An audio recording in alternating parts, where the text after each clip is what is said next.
Voilà, l'enregistrement a démarré.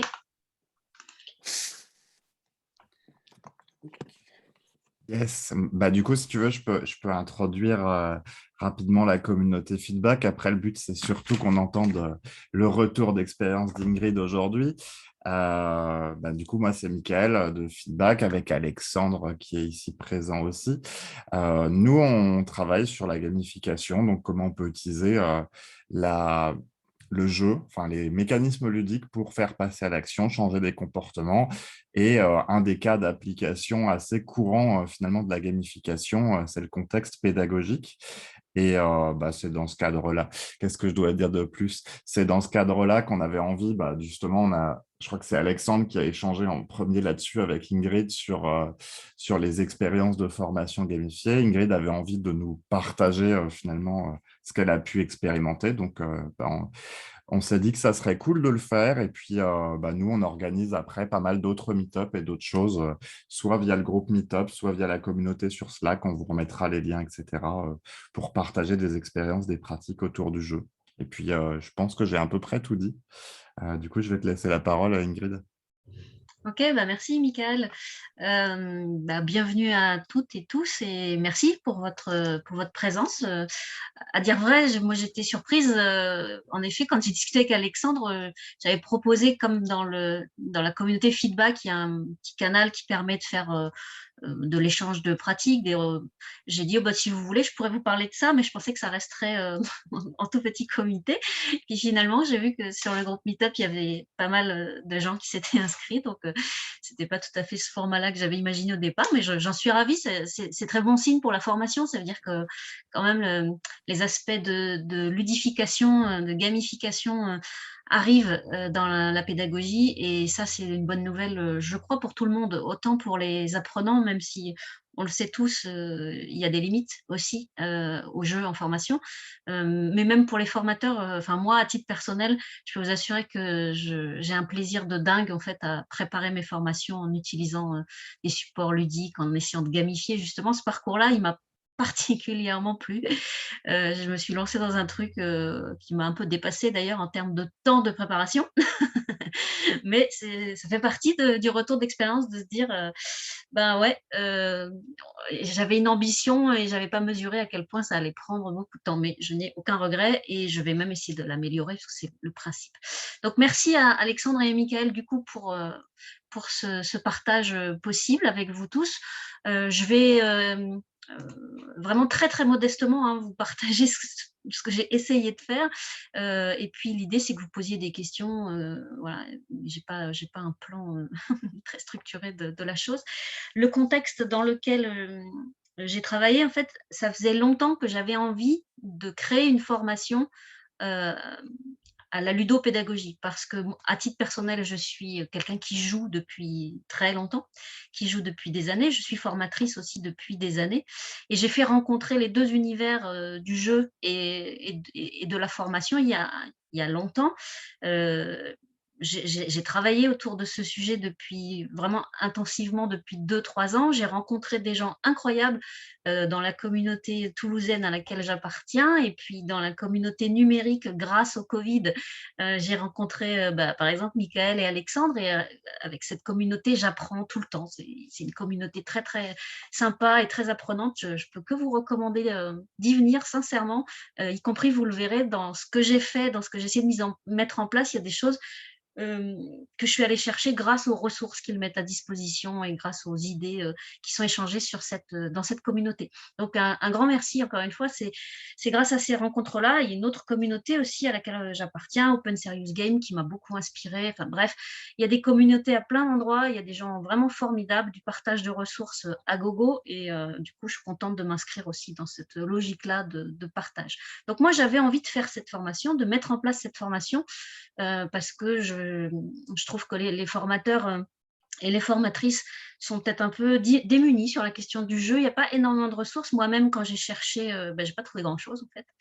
Je trouve que c'est pas facile, et je sais que beaucoup de formateurs et de formatrices s'intéressent aujourd'hui aux pédagogies actives. J'ai envie de dire, enfin, il était temps. Et dans les pédagogies actives, il est souvent question du jeu.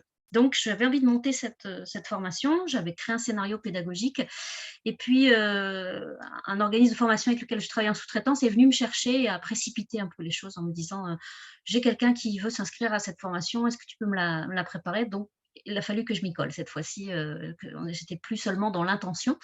Et donc, je me suis dit bon, comment je fais pour que la forme soit congruente, on va dire, avec le fond de la formation. Donc, si on parle de ludopédagogie, il faut que l'expérience, elle soit ludique et il faut qu'on joue. Ce serait quand même cohérent. Mais la contrainte, c'est une formation à distance, 100% en classe virtuelle. D'accord? Donc, je ne l'aurais pas envisagé de la même manière si j'avais été en présentiel. Mais là, la contrainte qui n'en était pas vraiment une, enfin, on va dire, le cadre qui m'était imposé, c'est une formation distancielle.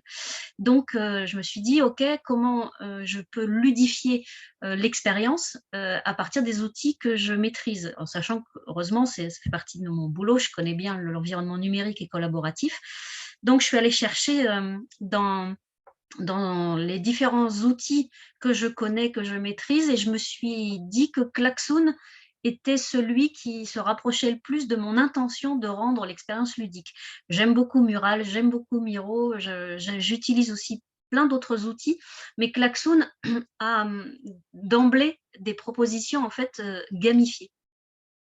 Donc, je me suis dit: «Allez, je vais tenter ça» et je me suis dit: je vais faire ça sous forme d'un parcours avec des étapes». Alors ça fait partie des techniques de gamification, c'est l'impression qu'on progresse, qui n'est pas une impression d'ailleurs, hein, et puis qui est tout à fait raccord avec les objectifs pédagogiques. On progresse par étapes et puis je me suis dit: «Bon, bah, en formation, quand on progresse, on est évalué et on se dit: «Ah bah tiens, j'ai acquis ça, je peux avancer». En gamification, enfin en jeu, quand on progresse, généralement on gagne des choses, hein, on a des récompenses. Donc je me suis dit: «Tiens, je vais amener des récompenses». Enfin bref, j'ai pas mal brainstormé sur, par rapport à mon scénario pédagogique, comment je peux aller vers l'univers du jeu. Donc, je vais vous montrer, en fait, je vais vous partager mon écran. Je pense que c'est le plus simple. Je vais vous montrer ce qu'a donné ce parcours sur Klaxoon et l'intérêt qu'a eu Klaxoon pour moi en termes d'outils ludiques. Il faut savoir que je n'ai pas utilisé que Klaxoon, j'ai utilisé aussi Kahoot. Si vous ne connaissez pas, c'est un outil qui permet de faire des quiz assez marrants avec un challenge interapprenant.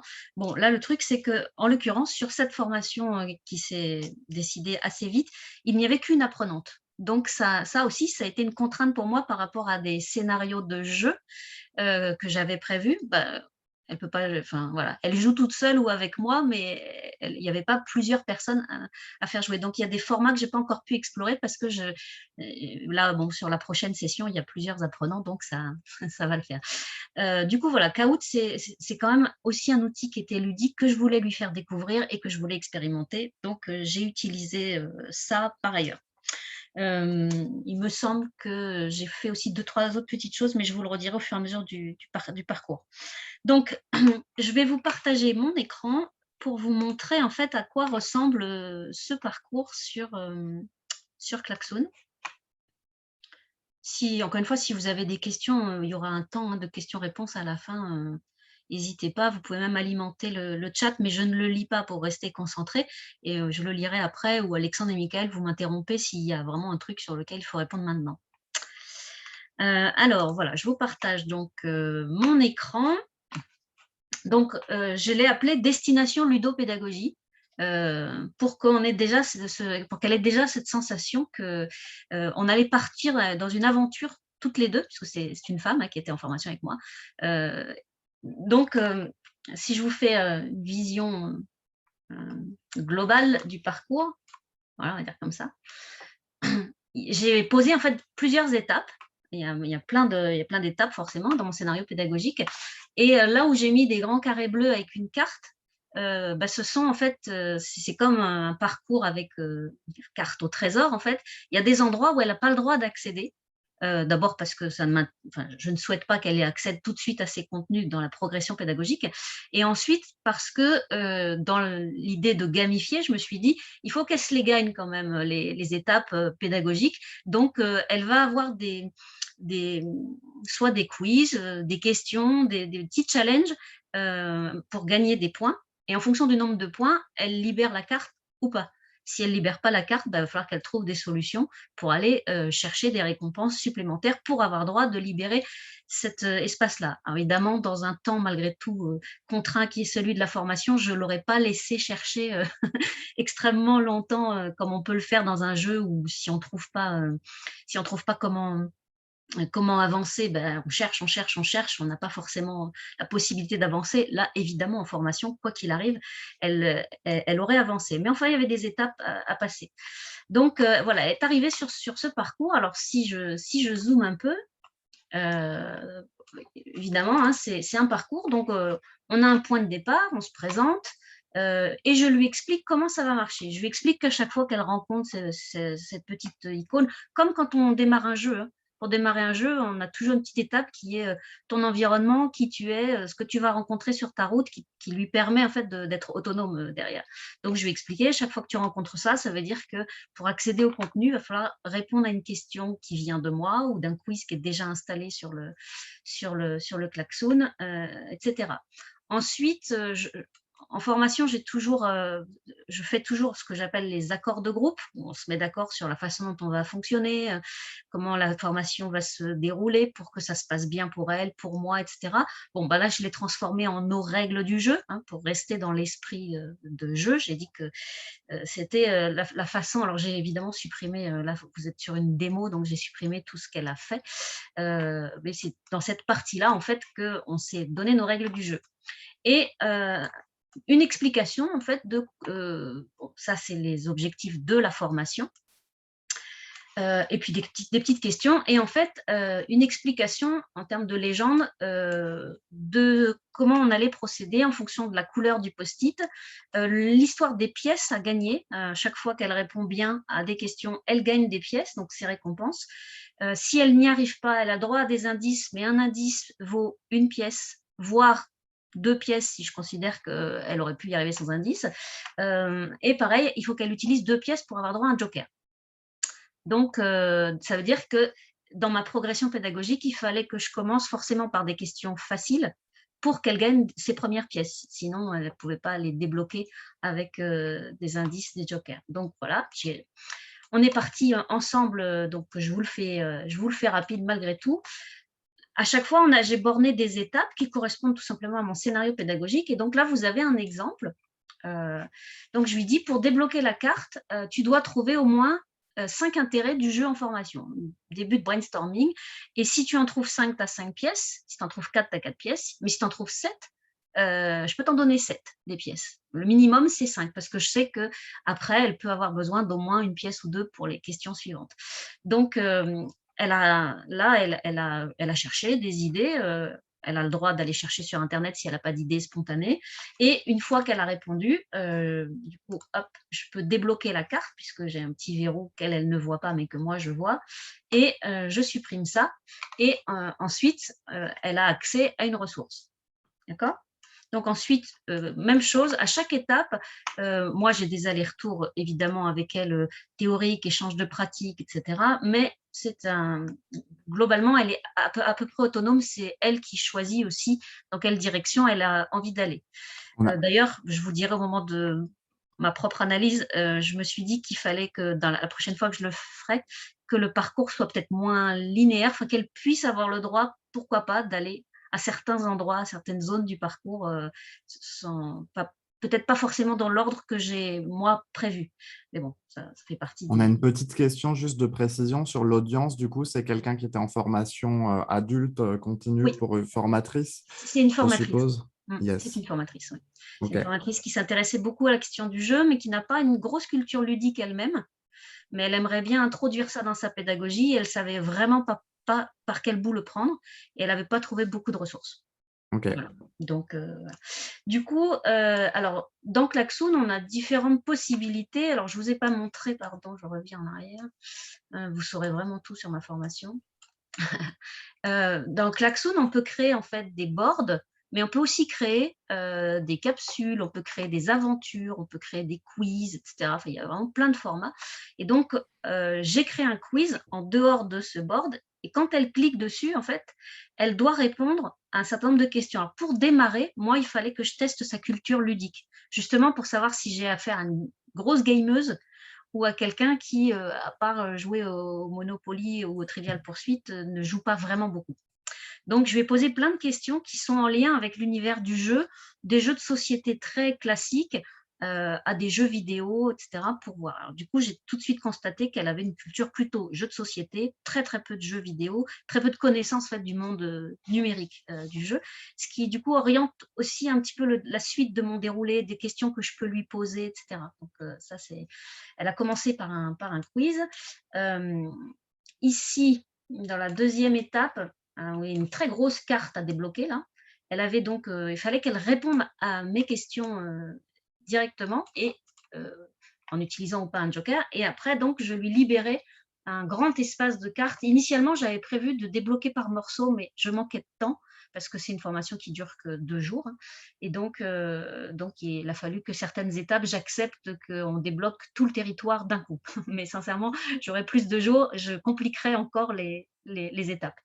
Donc voilà, et après, du coup, ça lui permet, pendant une bonne demi-journée, on travaille ensemble sur toutes les applications du jeu en formation. Voilà, dans quelles conditions on joue. Je lui mets plein de ressources, c'est l'avantage de Klaxoon. Je lui mets plein de ressources, elle peut en compléter, on réfléchit ensemble, on teste un peu des formats. Et là, je me suis dit, bon, moi, je la fais jouer un peu, je fais des quiz, elle gagne des récompenses. Elle était, en plus, comme elle a un esprit pour le coup très joueur, elle était très contente à chaque fois qu'elle gagnait des pièces, donc ça, c'était bien. Et je lui ai dit: «Mais maintenant, ce que je vais faire, c'est que je vais te demander pour la prochaine séance, de créer toi-même, par exemple, l'icebreaker de demain matin, c'est-à-dire de l'impliquer dans la conception d'une séquence, de jeu». Ce qu'elle a fait et du coup, elle m'a fait découvrir des trucs, marrants aussi. Et là, vous avez un exemple, voilà, et il y avait un terme manquant, donc je lui ai demandé de compléter. Ça, c'est par rapport à des choses qu'on a vues avant. Et ici, il y a un petit joker, si elle le demande, voilà, qui se découvre, voilà, pour pouvoir, avancer dans la question si elle a pas trouvé. Après, il y a des zones, de feedback, enfin ça, c'est classique, hein, sur Klaxoon, pour marquer la fin d'une étape et se dire: «Qu'est-ce qu'on a appris? Qu'est-ce qu'on a gagné en nombre de pièces aussi?»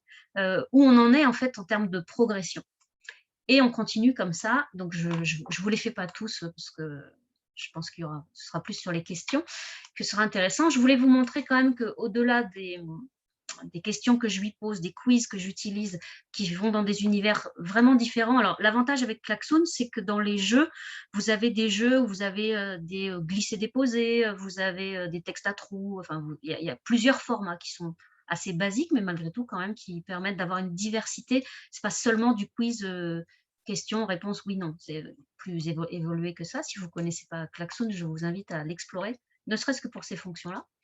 Et là, je voulais faire un petit clin d'œil à Mickaël et Alexandre pour leur montrer que dans le coin ressources, qui est un coin, débloqué enfin quasiment dès le début, je lui ai mis au fur et à mesure des ressources qu'il faut absolument qu'elle aille explorer, dont évidemment la communauté feedback, voilà. Donc ici, elle a son petit coin ressources et elle peut y rajouter elle-même, ses propres ressources si elle a envie. Ici, il y avait un petit quiz, pareil, pour débloquer les cartes. Il fallait répondre aux questions. Voilà, ensuite, elle est partie sur une troisième étape. Alors là, vous voyez encore, ça, c'est une question très simple, hein, qui était, comment s'appelle ce jeu de stratégie très répandu? Parce que comme j'ai vu qu'elle était très orientée jeu de société, basique, je suis partie sur quelque chose d'assez basique. Si j'avais commencé à lui poser des questions heu, je sais pas moi, FIFA, 2021 et cetera, il y avait aucune chance qu'elle y arrive. Elle a pas du tout cette culture-là, et en plus elle avait des enfants, très jeunes, donc qui étaient pas trop dans cette culture-là non plus. Voilà, ensuite, on a continué, hein, les différents parcours. Alors, l'avantage des parcours, c'est qu'on peut faire des allers-retours. Il y a des moments, on peut s'arrêter en chemin quand elle a besoin de souffler, quand elle a besoin d'approfondir un sujet. Donc ça, c'est bien matérialisé. On sait où on est, mais on peut faire des digressions, et si on veut, on peut même créer d'autres branches au chemin en fonction de où elle va. Ensuite, je l'ai amenée sur une ressource, qui est offerte par la communauté Serious Game. Donc, dans ces cas-là, je précise bien qui est la source, où est la source initiale, pour lui permettre en fait de créer son propre jeu. Parce que le but de la formation, c'est qu'une fois qu'on a compris à quoi ça sert le jeu, c'est comment on crée des jeux. des jeux pédagogiques, donc des jeux à visée pédagogique, pas des jeux de société pour jouer, juste pour jouer. Si la finalité pédagogique n'est pas déterminée, c'est pas bon. Et ça, on passe un bon moment à fixer ça. Et donc après, voilà, je l'ai amené là-dessus, donc une ressource qui est apportée par la communauté sur une méthode, en fait, à base d'un petit coquillage, sur une méthode de création de jeux que j'ai détourné pour, enfin, de serious game que j'ai détourné pour mon propre besoin. Voilà globalement ce que je pouvais vous présenter vite fait de la façon dont j'ai procédé. Alors, je vais arrêter mon partage juste pour qu'on puisse après discuter. Ce que je peux vous dire, c'est donc le retour qu'elle m'a fait, c'est qu'elle était vraiment, enfin, elle avait adoré l'expérience, elle a aimé le fond hein, sur la formation, ça a répondu à ses objectifs, c'est quand même la base pour une formation, mais elle a vraiment aimé l'environnement dans lequel je l'ai plongée, le fait que je lui balançais des quiz tout le temps, que je la faisais jouer, que je lui demandais de créer des séquences aussi. J'ai utilisé aussi le mode aventure de Klaxoon. Je ne sais pas si vous connaissez le mode aventure, mais à un moment, pour valider les acquis d'une étape qui était quand même assez importante pédagogiquement, j'ai créé en dehors du board une aventure. Alors ça, peut-être que je peux vous montrer comment ça marche, aventure. Attendez, je vais essayer d'aller ouvrir ça. Où est-ce qu'il est, aventure aventure, hop, hop, hop. Aperçu. Ouais, voilà. Si je me mets en mode aperçu, je pense que ça va le faire. Voilà, donc aventure, donc j'avais juste intégré le lien dans le board, mais ça l'envoyait sur aventure. Donc voilà, ça se présente comme ça. Donc votre mission, si vous l'acceptez, prouvez que vous êtes une experte de la ludopédagogie et en fait, elle devait répondre à un certain nombre de questions qui validaient qu'elle avait acquis les choses sur les demi-journées précédentes. Et donc quand on démarre l'aventure, de son côté à elle, hein, ça se présente comme ça. D'accord. Donc, elle a un petit personnage. Alors, vous avez un environnement qui est proposé, des templates qui sont proposés directement, et il y en a 4, je crois. Moi, j'avais pris l'environnement de la fusée, ça peu importe. Vous voyez son petit… Et en fait, voilà, je lui pose des questions. Donc, il suffit qu'elle clique là, par exemple, 1. Voilà, 3 questions, 30 points possibles. C'est en temps limité. Enfin, moi, j'ai décidé que c'était en temps limité. Voilà, et elle doit répondre à ces questions-là. Et à la fin de son parcours, en fait, quand elle arrive au bout du 4e, ici, moi, j'ai les résultats qui arrivent en direct et je peux valider avec elle qu'elle peut passer à la suite ou qu'il faut qu'on revienne sur l'étape 2, par exemple, où elle n'a pas su répondre. Donc ça, c'est super parce que de toute façon, c'est quelque chose que je fais pédagogiquement, hein, d'aller valider que les acquis sont bons et sont solides. Mais la forme proposée par Aventure permet de faire passer ça vraiment de manière très, très, très, très sympa. Voilà ce que je pouvais vous dire rapidement, vous partager en tout cas en première intention. Et puis après, j'attends surtout qu'on échange, voilà, qu'on discute. Yes. Bah, déjà, merci. J'ai vu une question passer sur quelles sont les questions que tu utilises pour qualifier la culture, tester la culture ludique. En fait, alors c'est des questions qui sont très variées, qui vont être par exemple, je peux lui mettre des personnages à reconnaître. Voilà. Est-ce que spontanément elle reconnaît Mario, Peach, Lara Croft ou pas? Ça peut être des questions après plus généralistes. Cite-moi des jeux qui font telle chose. Je suis partie dans le monde, encore une fois, des jeux à distance, donc des jeux numériques ou de play, enfin peu importe, mais aussi des jeux de société, des jeux collaboratifs. Je suis allée tester aussi si elle avait une culture des jeux récentes. Parce que c'est pas pareil, encore une fois, le Monopoly et tout ça, tout le monde connaît, mais est-ce qu'elle connaît des jeux avec une mécanique plus moderne, comme, je sais pas moi, Concept, Imagine, des choses comme ça, ou je sais pas, Carcassonne. Et donc, en fonction donc je suis allée vraiment chercher dans plein d'univers, y compris des univers dans lesquels je suis pas moi, mais qui, comme ils existent, voilà, je suis allée lui poser des questions, et ça m'a permis de pouvoir adapter mon contenu ensuite à sa propre culture. Donc, typiquement, on a créé un jeu, elle et moi, pendant la dernière après-midi. On a conçu, avec la méthode du coquillage, on a conçu un serious game parce qu'elle travaille avec des commerciaux, elle forme des commerciaux. Et on est parti vraiment de ce qu'elle connaît, c'est-à-dire moi, j'ai imposé aucune mécanique, ça ne sert à rien, je trouve, quand on ne connaît pas la mécanique d'un jeu, il faut d'abord, mon conseil d'ailleurs, ça a été ça, c'était de lui dire, joue, joue beaucoup, teste des jeux qui sont différents de ce que tu fais jusqu'à présent, donc je lui ai donné des conseils de typologie de jeux, et en lui disant, y compris, va chercher des jeux qui sont facilement détournables, parce que avant de te lancer dans un très grand serious game qui va te prendre beaucoup de temps et aussi beaucoup d'argent parce qu'un serious game, par exemple, en ligne, ça coûte extrêmement cher à concevoir. Pars sur des choses qui sont à ta portée, hein, step by step. Et du coup, pour ça, il faut aussi savoir détourner des jeux. Par exemple, il y a pas très longtemps, dans un groupe autour de la ludopédagogie que je co-anime à Toulouse, on s'est fait une petite soirée là en présentiel. On a enfin retrouvé un petit peu de présentiel. Et on est allé dans un bar à jeux. Et j'avais attrapé le jeu Codename, que je trouve assez sympa à jouer en famille par ailleurs, et je leur ai expliqué comment on détourne Codename très facilement en formation.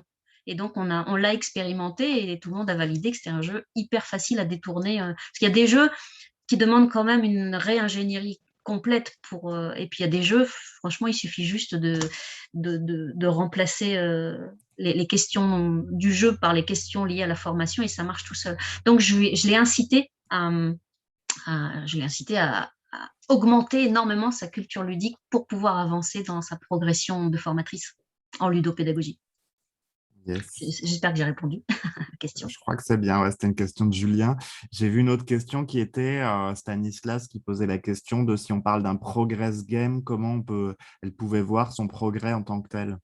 Alors justement, ça c'est je pense la marge d'amélioration de mon parcours, c'est que finalement, j'avais pas créé un espace, un endroit où enfin moi je comptais le nombre de pièces qu'elle avait uniquement pour savoir si elle avait le droit d'utiliser des pièces pour les indices ou les jokers, si la question était trop compliquée. Mais je me suis dit qu'effectivement il fallait que je crée un espace pour qu'elle voie à la fois ce qu'elle a accumulé comme pièces et éventuellement aussi le nombre de questions auxquelles elle sait répondre, enfin, il y a une marge de progrès. Yes. Non, mais c'est clair qu'effectivement, il y a plein de façons de faire. Je crois qu'il y a des curieux hein, sur le Ah, Codenames détourné. faut que j'aille voir dans le chat. Non, non, mais il y en a qui posent la question de comment on détourne Codenames. Alors, je ne sais pas si c'est répondable facilement. Moi, je suis en train de rechercher Alors, si vous un connaissez article qui en Codenames, parle aussi. je pense que ça va vous sauter aux yeux. Si vous ne connaissez pas Codenames, le principe, c'est qu'on est face à face, c'est deux équipes, enfin, il y a deux personnes dans une équipe, deux personnes dans l'équipe d'en face, et vous devez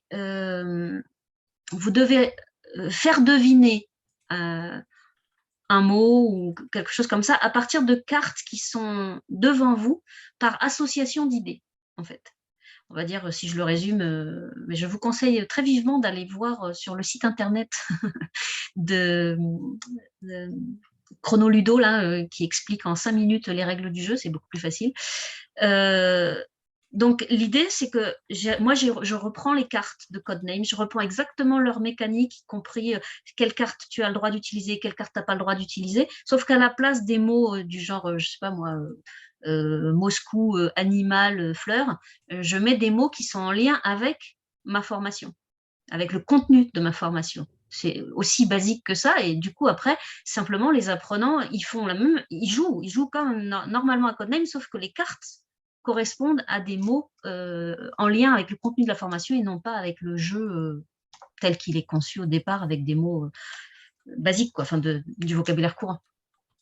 Je ne sais pas si j'ai trop bien répondu, mais sincèrement, il faut découvrir Codename pour savoir comment on le détourne. Vraiment, c'est facile. Yes, merci. Ben, je vais regarder, je vais retrouver. On le postera sur la communauté. J'arrive pas à mettre la main sur le lien, mais j'ai un lien qui expliquait ça, comment détourner ça pour les cours d'anglais, entre autres, par Lilian qui travaille au CNAM, entre autres, Ouais. sur du jeu pédagogique. Je vais retrouver ça. Donc, comment on fait pour Codenames? Bon, on a Stéphane qui pensait que ça commençait à midi.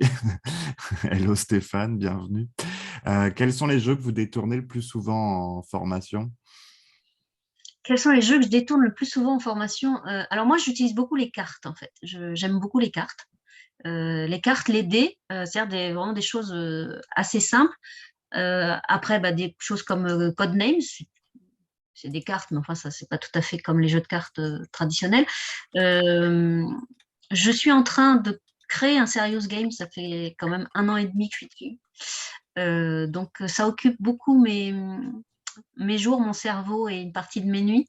Donc, je j'ai pas beaucoup le temps pour en détourner d'autres. Donc, je vais vraiment sur des choses assez classiques et des formats en fait numériques qui permettent cet aspect ludique assez rapidement en fait. Yes. Ok. Tu as plein de retours positifs aussi, hein, de gens qui ont trouvé ça super intéressant entre les Ah, questions. merci. Donc c'est important de le dire aussi. Tu avais aussi du coup des questions sur est-ce que le support, on l'applique en l'état à une formation à plusieurs participants. Effectivement, est-ce que tu procéderais de la même manière s'ils avaient été 3, 4, Oui, 10? le parcours, oui. Après, j'aurais organisé peut-être les quiz différemment. J'aurais utilisé Kahoot un peu plus parce que Kahoot, quand elle est toute seule, c'est pas très marrant. Donc, j'ai joué avec elle, mais évidemment, c'était un peu truqué quand même. Si j'en avais eu plus, j'aurais utilisé d'autres types d'outils. Mais justement, là, je vais devoir me reposer la question puisque je vais la réanimer bientôt, cette formation. Et puis moi, j'ai prévu de faire une session en direct, pas en sous-traitance, là, en janvier. Et j'ai eu déjà pas mal de contacts, en fait, de gens qui m'ont demandé. Du coup, à partir du moment où on va être 5 ou 6, je limite quand même, j'essaye de pas aller trop, de pas avoir trop d'apprenants pour que l'expérience reste concluante pour tout le monde. Il y a forcément des mécaniques que je vais pas utiliser de la même manière parce qu'y compris les temps sont démultipliés dès qu'on a beaucoup d'apprenants. On a aussi beaucoup de joueurs en fait. Du coup, ça prend plus de temps et j'essaye quand même qu'il y ait un contenu pédagogique et qu'on fasse pas que jouer pendant 2 jours parce que l'objectif reste qu'ils créent et qu'ils produisent eux-mêmes des ressources pédagogiques en lien avec le jeu. Yes, bah, une de mes questions là-dessus aussi, c'est un peu, et je pense que là, s'il y en a qui ont des bons outils ou des idées, n'hésitez pas à les repartager aussi. C'est le comptage de points et de monnaie et tout quand on a plusieurs. Et là, je suppose que tu as fait pas mal en manuel C'est et ça. avec une personne, c'est facile. Quand on monte à 6, ça devient un peu plus C'est pour lourd ça que je me suis dit, potentiellement. peut-être s'ils sont 5 ou 6, l'hypothèse que je fais, c'est que je vais avoir sur le board, ils auront un espace où ils vont mettre leur richesse, en fait. Chacun Ouais. aura son coffre. Et y compris, ils pourront peut-être s'échanger des pièces entre eux quand une personne a la réponse. Ça peut se négocier aussi. C'est-à-dire que je vais monter le niveau les questions au début, elles sont très faciles et plus on progresse, plus j'essaye de mettre en place des quiz un petit peu plus compliqués, y compris pour le plaisir aussi d'avoir à aller utiliser son argent pour aller débloquer des indices ou demander un joker si vraiment on n'a aucune idée de la réponse. Donc, je me suis Yes. dit que peut-être j'allais organiser un échange de pièces entre les apprenants joueurs. C'est Yes. c'est dans les tuyaux, en tout cas, de ma réflexion. Ça peut être sympa. Je vois qu'il y a Julien qui disait qu'un de ses profs de master fait un cours de compta via Klaxoon avec un parcours tout le monde et des parcours individuels. Donc, c'est un Cool. exemple intéressant aussi. J'arrive un peu au bout des questions écrites, mais là, n'hésitez pas aussi à les poser de vive voix s'il y en a qui ont envie, Mais hein. oui, vous avez allumé vos caméras, profitez-en.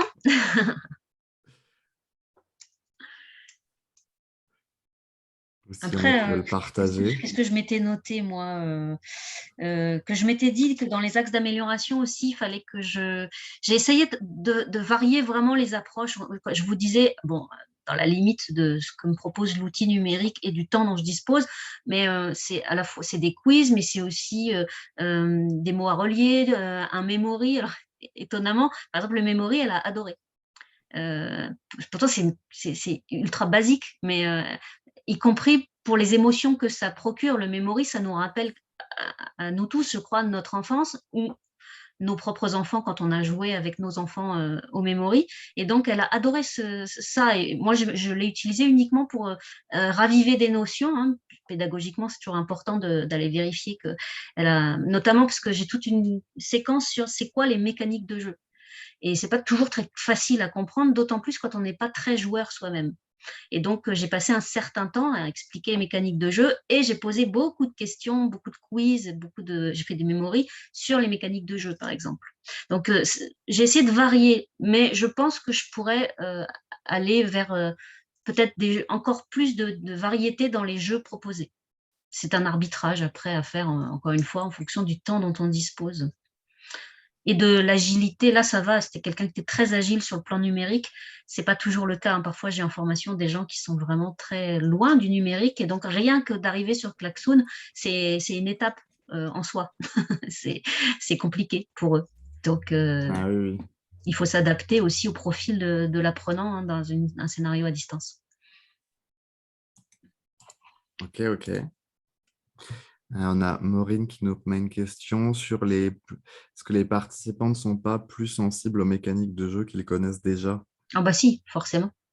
Forcément, d'abord parce que c'est déjà pas facile de détourner un jeu ou d'utiliser une mécanique de jeu même quand on le connaît bien. Donc, quand on le connaît pas ou qu'on le connaît que de manière théorique parce que je l'ai abordé avec eux, le saut quand même pour arriver à l'utiliser, il est important, hein. Donc oui, bien sûr, de toute façon, je pense qu'on est tous comme ça. On a nos petits chouchous.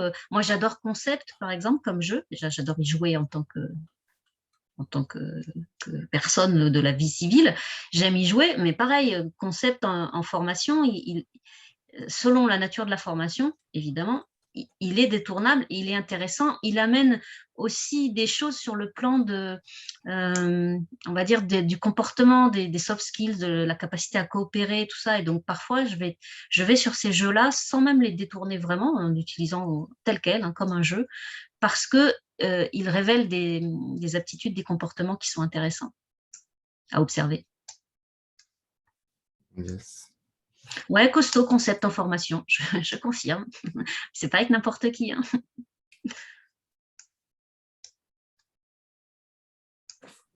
D'autres questions? Parce on est allé vite, hein, on a un petit peu de temps devant nous, mais après, j'avais pas non plus, encore une fois, hein, je pensais vraiment pas que ça attirerait autant les foules. J'ai une petite question à l'oral, si c'est possible. Oui, oui, bien sûr.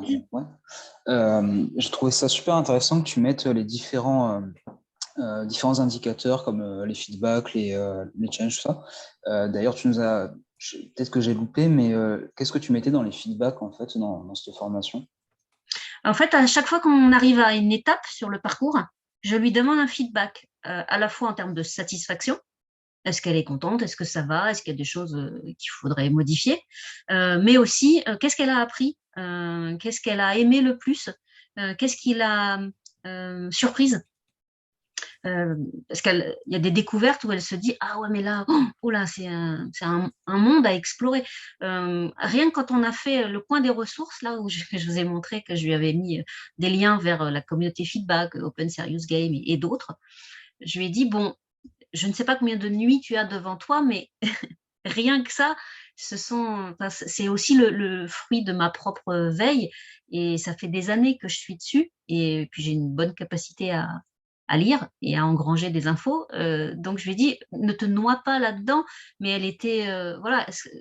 Par exemple, un des feedbacks, c'est à la fois génial et vertigineux tellement il y a de choses à explorer. Ouais, mais du coup, c'est là qu'il faut reprendre conscience du fait que c'est step by step. On ne se lance pas dans la création d'un serious game en partant de zéro. On y va par étapes. C'est déjà bien quand on commence à faire jouer avec des cartes, des dés et un petit quiz, c'est super. Quand on commence à détourner, je sais pas moi, un trivial poursuite, ça se détourne facilement aussi, le trivial poursuite en formation. Ben, c'est bien aussi. Il faut pas s'auto-juger en se disant ouais, mais le trivial poursuite, c'est un jeu qui est chiant, c'est trop connu. Non, non, non, il faut se dire, si ça correspond à mon objectif pédagogique et que ça correspond à mes apprenants, qu'ils ont, voilà, notamment des histoires d'âge aussi, en fonction de l'âge des apprenants, peut-être que Trivial Poursuite, ils vont détester ou au contraire, ça va leur rappeler des bons souvenirs.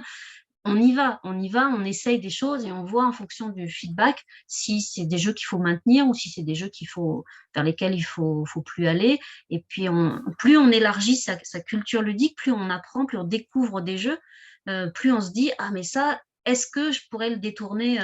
Ça devient presque, moi ça me fait rire, ça fait rire mon entourage aussi, puisque chaque fois qu'on m'offre un jeu dans ma famille, dans les 2 jours qui suivent, je dis « Ah, attends, je suis en train de réfléchir, mais ça, je pourrais peut-être l'utiliser. » En fait, je suis déjà dans l'idée de le détourner. Alors, des fois, j'y arrive pas et je me dis « Non, mais on va juste y jouer parce que c'est marrant d'y jouer. » Mais je suis complètement immergée là-dedans. Je cherche en permanence comment la mécanique du jeu qu'on vient de m'offrir est reproductible, transférable, modifiable. Enfin, c'est ça qui m'intéresse, moi. Et du coup, je continue peut-être ma question. Du coup, en fait, c'était ton apprenante qui te donnait des feedbacks sur ce qu'elle vivait. Mais du coup, toi, est-ce que tu donnais des feedbacks sur ce qu'elle apprenait? Oui, bien sûr. En plus, ouais. comme elle était toute seule, ça a été vraiment une formation très cocooning. Donc, en permanence, je lui dis, ben voilà, moi, là-dessus, je vois que tu as progressé. Puis alors, le point d'orgue, ça a été la conception de son jeu, le synopsis de son jeu pour les commerciaux. À dire vrai, même moi, je ne m'attendais pas à ce qu'on aille aussi loin dans le synopsis. Elle a été particulièrement efficace et performante, et c'est vraiment parce elle s'est plongée dans le contenu, elle s'est plongée dans la méthode, et elle a cherché à rentrer dans toutes les propositions que je lui faisais. Et du coup, elle a fait un synopsis qui est vraiment chouette d'un serious game, qui lui demande pas beaucoup de moyens techniques. Pour le coup, c'est vraiment surtout un parcours qu'elle va faire avec ses apprenants, enfin ses commerciaux, sur la base un peu d'une énigme, des énigmes à résoudre, mais en mode challenge, c'est-à-dire une équipe contre une autre, parce que c'est des commerciaux, donc on est quand même plutôt sur un mode challenge que sur un mode coopératif. Et il est tellement abouti, son synopsis, que je lui ai dit, par contre, si tu le fais, vraiment, le jeu, invite-moi, parce que j'ai trop envie. Donc oui, bien sûr, moi, je fais de toute façon, en plus, dans ma posture de formatrice, j'estime qu'il faut toujours faire des retours constructifs aux apprenants au fur et à mesure qu'ils avancent. Tu vois, ça, tu pensais pas comme ça la dernière fois, ça c'est bien, je vois que tu es allé explorer cette ressource-là, c'est super, continue, ça va t'apporter telle autre chose. Oui, bien sûr, des feedbacks dans les deux sens. Ok, merci. Et d'ailleurs, je voulais te féliciter, je trouve que tu as bien cerné le concept, tu as bien mobilisé le concept de player journée, tu sais, avec les tutos, le fait que le joueur soit régulier, puis le mastering avec cette création de son propre jeu à elle. Donc, bravo pour ça, j'en vois pas souvent. Merci, mais merci encore une fois, moi, j'avais envie d'expérimenter, j'y suis allée moi-même en mode joueuse, en me disant, allez, on va tenter l'aventure, et je verrai ce qui a marché, pas marché. Je vais m'appuyer aussi sur ces retours pour faire évoluer le produit. J'ai essayé d'être un peu agile, parce que de toute façon, j'avais pas beaucoup de temps finalement pour la construire. Le scénario pédagogique était déjà écrit, hein, par contre, je partais pas de zéro, ça faisait longtemps que je voulais la faire, cette formation. Donc voilà comment ça s'est passé. Yes. Avant de lire une question suivante, j'en profite pour dire qu'on a un excellent exemple ici de comment on prototype une idée de gamifier une formation avant de se prendre la tête avec qu'est-ce que je pourrais automatiser ou trouver un méga outil pour quand on est 6, etc. Là, tu as tout de suite testé plein de choses, vu ce qui marchait pas. Enfin, je trouve que c'est hyper intéressant aussi avec des outils de tableau blanc et un peu de gestion à la main, ce qu'on peut faire. Ouais. Pour valider les concepts, en fait. En plus, j'applique ce que je lui dis, c'est-à-dire que je lui dis, sinon tu n'avanceras jamais, sinon tu n'essaieras jamais. Donc, il faut tester des formats. Moi, je suis quand même assez exigeante, donc j'essaye de faire des trucs qui ressemblent à quelque chose et qui ne sont pas trop amateurs. Mais malgré tout, moi-même, dans ma culture ludique, j'ai encore des tonnes de choses à apprendre. En permanence, quand je lis les discussions là, sur le Slack de feedback, par exemple, il y a des fois, je dis « Waouh !» Il y a des gens, ils ont un niveau que j'ai carrément pas, c'est clair, mais je m'en fous, je suis tranquille avec ça. On progresse, on avance au fur et à mesure qu'on découvre et surtout qu'on teste, en fait. Ça, vraiment, il faut rester agile avec ça. Plus on teste, meilleur on est. Et c'est pas grave si on se plante, s'il y a un jeu qui était un peu faiblard, un truc où elle dit ouais, bon, ça tu peux t'en dispenser, très bien, ça a servi de test et je vois que ça a marché, pas marché. Et encore une fois, de toute façon, d'un apprenant à l'autre, les retours ne seront pas les mêmes, parce que là, j'avais quelqu'un qui adore jouer, mais qui a une culture classique du jeu. Jeu de société, elle a des enfants assez jeunes. Je pense que j'aurais eu des gamers fous dans la salle. Ils auraient sûrement dit ouais, un peu trop classique tes propositions. Emmène-nous dans des univers plus Je fun. ne sais pas si tu l'as lu, mais tu réponds bien à la question suivante, parce que c'est Non, je ne lis pas parce que sinon ça me... Matt V, alors je sais pas, qui posait la question de justement si dans un groupe j'ai un gamer et quelqu'un qui est très joueur occasionnel dans le même groupe, comment on fait évoluer la proposition? Pas simple comme question, mais je C'est suis. pour ça que quand je démarre le parcours avec un quiz, quelle est ta connaissance, enfin, ton environnement ludique, évidemment, chacun va le faire séparément. Donc, ça va, moi, me permettre, y compris peut-être de réajuster en live, hein. Si je vois en effet que j'ai un gros écart entre des joueurs de La Bonne Paye et des joueurs de WoW, il va falloir que je fasse des ponts entre les deux. Voilà. Ouais, carrément.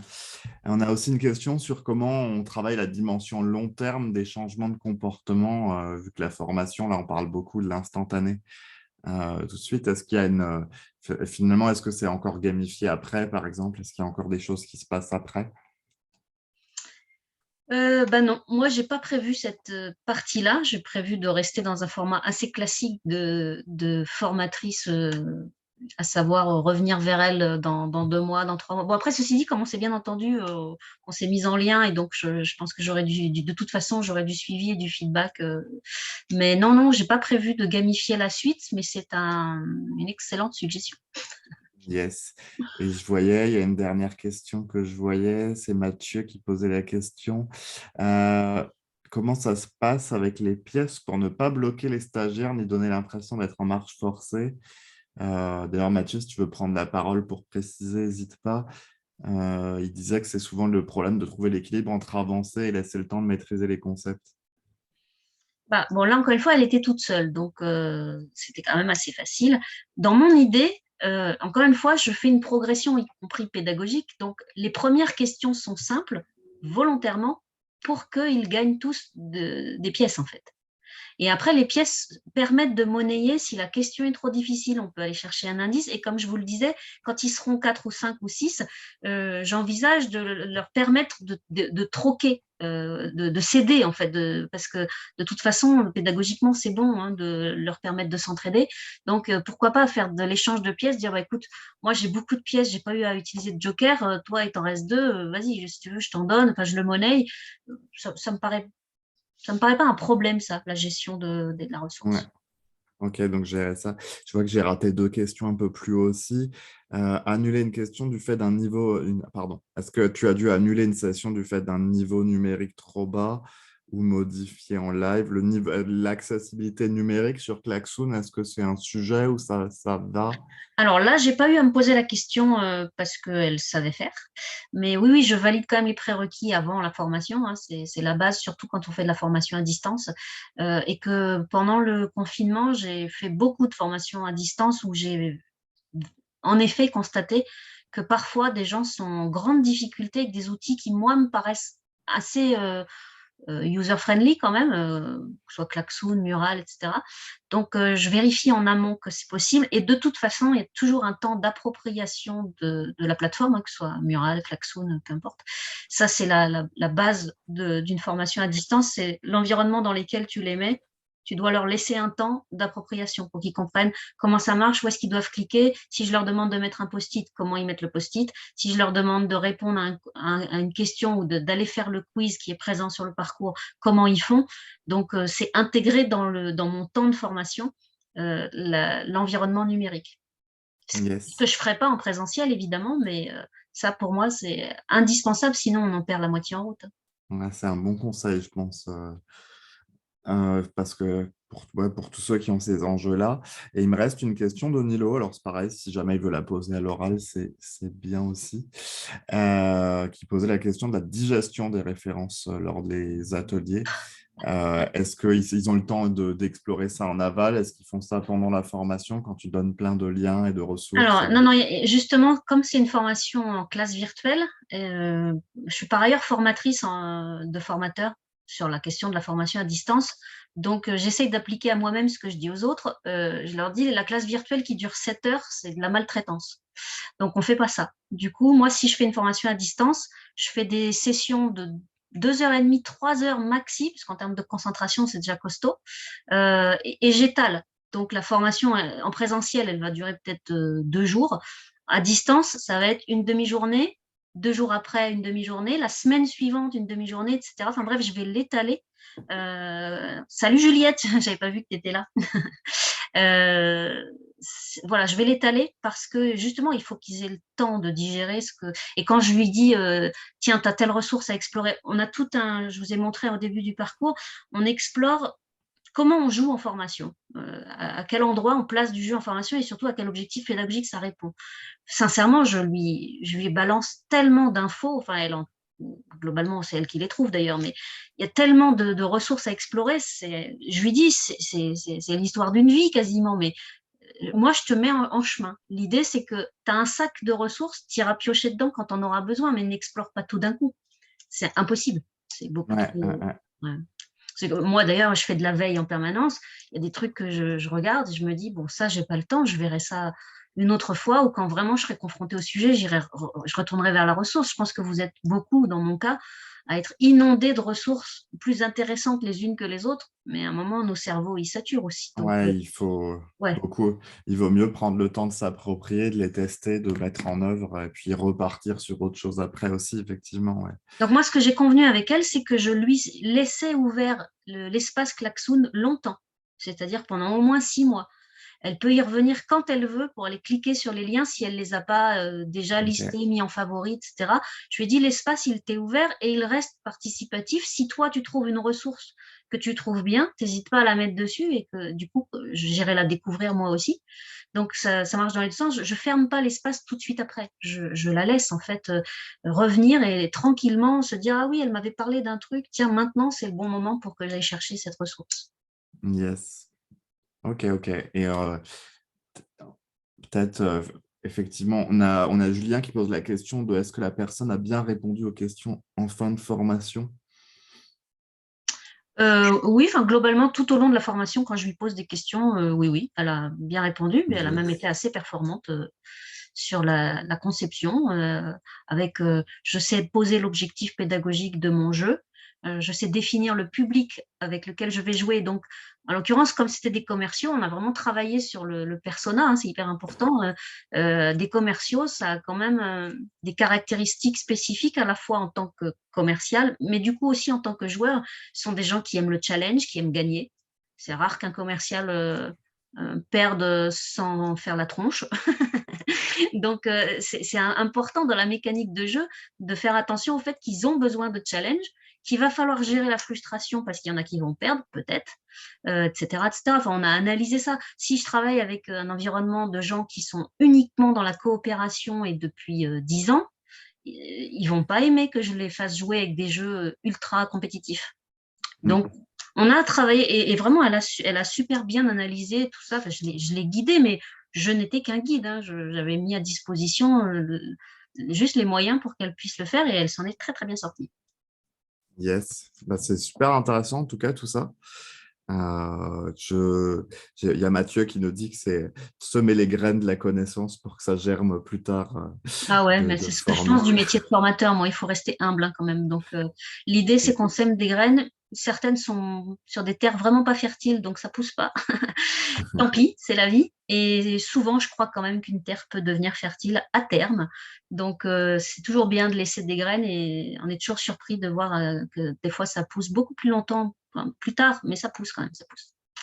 Yes, bah, je crois qu'on peut tous te remercier. J'ai vu pas mal de messages d'ailleurs dans ce sens-là dans le chat pour ce retour d'expérience et pour nous avoir partagé tout ça.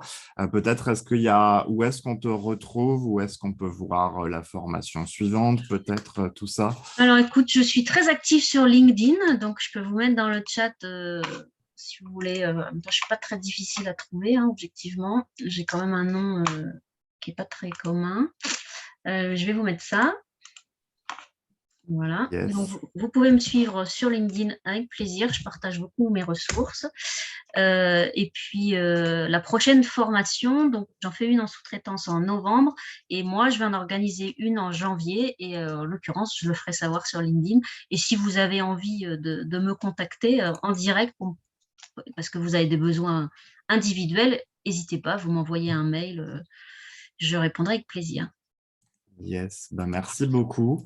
J'en profite aussi pour faire la com. Alors, a priori, si vous êtes ici, vous êtes déjà sur le groupe Meetup, donc vous l'avez vu aussi. Mais on a une session le 28 octobre, donc la semaine prochaine, plutôt en soirée.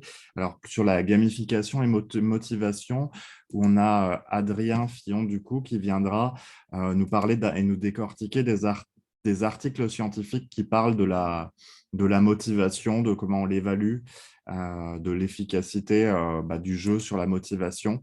Donc voilà, ça, je vous ai mis le lien aussi. Donc ça peut être un meet-up assez intéressant et qui s'applique aussi probablement, sûrement, dans des contextes pédagogiques. Donc voilà un petit peu pour Ouais, puis encore une les fois, moi, actus. je peux vraiment témoigner du fait que, en dehors de ma propre culture et appétence ludique, j'ai énormément gagné en compétences grâce à des communautés comme celle de Feedback, hein, et d'autres. Enfin, voilà, plus j'avance, plus je m'intéresse, parce que moi, la gamification, en soi, c'était pas forcément mon sujet au départ. Par contre, comment on utilise la gamification dans la formation, là, ça devenait mon sujet. Et du coup, il y a beaucoup de choses qui sont transposables, il y a beaucoup de réflexions qui sont extrêmement intéressantes dans les processus de gamification qu'après on analyse et qu'on se réapproprie. Donc vraiment, je vous invite à participer et pas venir seulement en spectateur, parce que voilà, dans une communauté, c'est bien aussi quand on a des choses à apporter. Et il faut venir, il faut poser des questions, il faut amener des expériences, des exemples d'échecs ou de réussite. C'est tout ça qui nous nourrit et qui fait qu'on progresse collectivement. En fait, c'est la démarche d'ailleurs de Michael et Alexandre depuis le début, je crois. Yes. Et d'ailleurs, j'en remets une couche. S'il y en a qui ont des sujets, des choses qu'ils ont expérimentées, qu'ils ont envie de montrer, ou des sujets qu'ils ont explorés même, où ils ont été fouiller des ressources, ils ont envie d'en partager une synthèse ou des choses avec, c'est des meet-up qu'on est aussi ravis d'avoir parce que, en fait, je pense que tout le monde a plein de choses et d'outils et de choses différentes. Donc, c'est assez complémentaire et intéressant. Sur ce, je pense que merci à tous. Merci encore à Ingrid. On va laisser ceux qui n'ont pas mangé aller manger aussi. Ouais. Et puis, du coup, l'enregistrement sera disponible aussi si vous avez des gens à qui vous avez envie de recommander le visionnage. Voilà, voilà. Merci à tous. Je lirai avec attention ce que vous avez mis dans le chat. Et bonne continuation, éclatez-vous bien et faites des tests, parce qu'il y a quand même que comme ça qu'on progresse, hein. Yes. Bonne journée. Voilà, bonne journée à tous. Salut.